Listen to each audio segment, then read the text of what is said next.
freedom, happiness, and love, for within you is the voice that will lead you to your highest life. Are you listening? This is your voice, your power, your life, your path. Welcome to episode 2. We're going to focus on your cosmology. What is cosmology? It's basically a study of the structure and components of the universe. Now, we're going to use that term as it relates to your path in life and your purpose.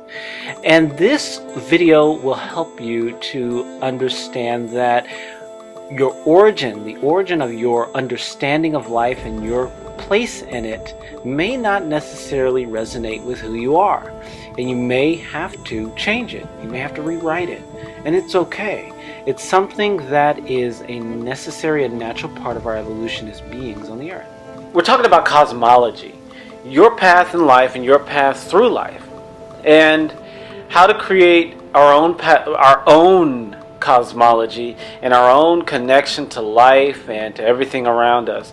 And it's super important that we first understand, we got to understand three things. First of all, the cosmology that we were given. 2, what we want and don't want out of it. And then 3, what we are actually planning to create and what we can do to create our own cosmology. The reason I started out with cosmology is because that is a fundamental aspect of everybody's life. You know, what's happening on the subconscious level, spiritually, is and mentally, spiritually, mentally, same thing really, is so fundamental to our experience of life. The cosmology we were given as children provides a basis for everything we experience, know, and understand about the world around us. You may have been given a very cynical, atheist, and, materialistic scientific background. It's got to be seen, heard, touched, felt. It's got to be experienced through the senses. If it's not real. Okay? However, you may have an internal inkling, this desire to explore the mystical, the spiritual, things of the unseen, and that really fulfills you. And you find that when you study these things and when you're on the path toward spirituality and esoteric philosophy and religion and mysticism and all of that, that you feel alive. Every fiber of your being is excited and you feel like, yes, you have this peace that fills you. On the other hand, you may have grown up as a Christian, a very fundamentalist Christian, or a very fundamentally religious person, Hindu, whatever. And you find that the ideas that were given to you are quite distasteful. You do not feel good when you're reading your holy scriptures anymore, and all of it sounds the same, and you just feel like you're in this rut, spiritual, emotional rut, social rut. The people around you aren't thinking outside of the box, and that's where your heart wants to go. That's where your spirit wants to be. Understand your cosmology as it pertains to your path. You've got to understand what you've been given. What have your parents given you? What has your society given you? Have you been given something that kind of is dissonant and inconsistent with who you are? You have to find out who you are. The next thing is to understand what you want and what you don't want from the cosmology that you were given. Everything that we were taught by parents, it becomes part of our programming. And so we don't escape from that unless we make concerted effort to do so when we get older, when we become adults. So it takes time to get there, but you have to understand what you were given from childhood. Like, were you given an atheistic background and ideology, and is that what's driving your life, and is that taking away from your fulfillment? Or were you given a spiritual new age belief system, that's airy, whatever, airy fairy stuff, and for you it's airy fairy, and it's unfulfilling, and you want something hard and tangible, empirical. So you want to take a different path. Or maybe you want to become a fundamentalist Christian now, or a fundamentalist of any other faith. You have to find out what your path is. What's going to give you the greatest fulfillment, the greatest joy. So it starts off with what you were given as a child. Then it moves into what you want and what you don't want. I'm going to address the one path fallacy. This idea that there's one path and it's predetermined by someone other than you and the cosmos itself. Now, this ideology is something you find often in very fundamentalist branches of different religions and different groups of scientific thought.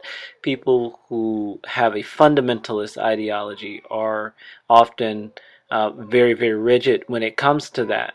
If that works well for you and you find that to be very secure and very empowering and enjoyable, then by all means, it's something that should be explored. But I like to encourage people to look outside of that box and see that there are many, many ways to reach the light, so to speak, whether that be enlightenment, whether that be a career choice or a spiritual understanding. There are many paths. There's no such thing as a one path unless it's your path. The fourth principle of the Kabbalion is polarity. And this just reminds us that there are no absolutes. Everything is relative. And we must keep this in mind when selecting a path. There's many ways to figure out your path. So find out what you want and don't want in the path that you were given as a child.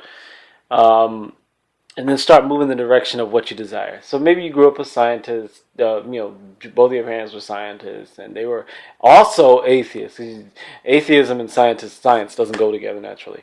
It's just that people assume that in our society. But anyway, so you grew up in a scientific background, and they happen to be cynical atheists, like cynics, And so, but you want something a little more flowery. You want something more creative and more flowy.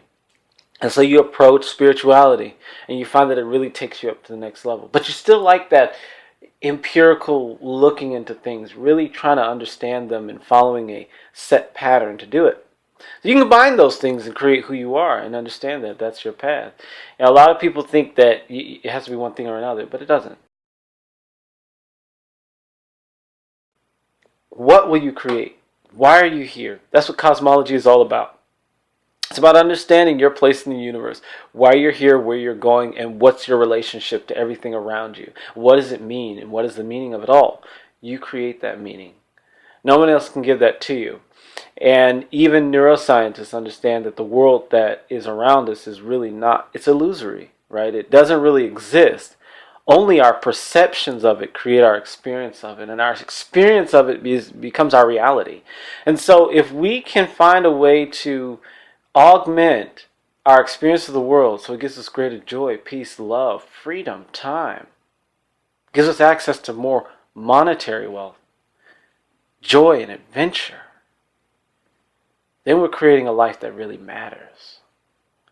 And so take what you want from the cosmology you were given, then combine it with those things that you want from cosmologies that you're understanding from other areas, and then put them together and create your own cosmology. Create your own path, your own life. That's what this is about. You're born alone. You will die alone, even if you're surrounded by everyone in the world. Another way of looking at that is you're an individual. Even if you came to this world with spirits, if some people think that, or guiding you, or loved ones there with you, it's your path and your decision, right? And you have to choose something that matches your higher goals. If happiness is one of your goals, think of it as an opportunity to create more of that for you. Action Activator. Alright everyone, it's time for the much awaited Action Activator. We're going to actually apply some of the things that were shared today. So start off with what you were taught. Now, I want you to look at the subliminal, the subconscious, the unseen cues that you got from your parents, your peers, your society about cosmology, basically about your place in the world, how you fit in it, and how you should operate in it, and everything around you. So for instance, you may have grown up an atheist, but you saw your parents praying when a loved one died, or there's a contradiction there and you noticed it. So you were thinking, oh, my entire life we're told there's no God, but they're praying when there's the death of a loved one. Or you're a Christian and, times got hard and you saw your parents using principles or you saw your parents acting in a way that was contrary to the belief system that they gave you. Now, keep in mind, this is an observational and objective exercise. We're staying away from judgment and we're looking at it for what it is. We're seeing contradictions, and instead of judging them as bad, we're saying, what was I really being taught? And finally get out there and explore the world of ideas, the world of different ideologies, thoughts, philosophies, scientific theories. There's so much to explore. Follow your heart, let it lead you. Another thing that you can do is take your interest inward.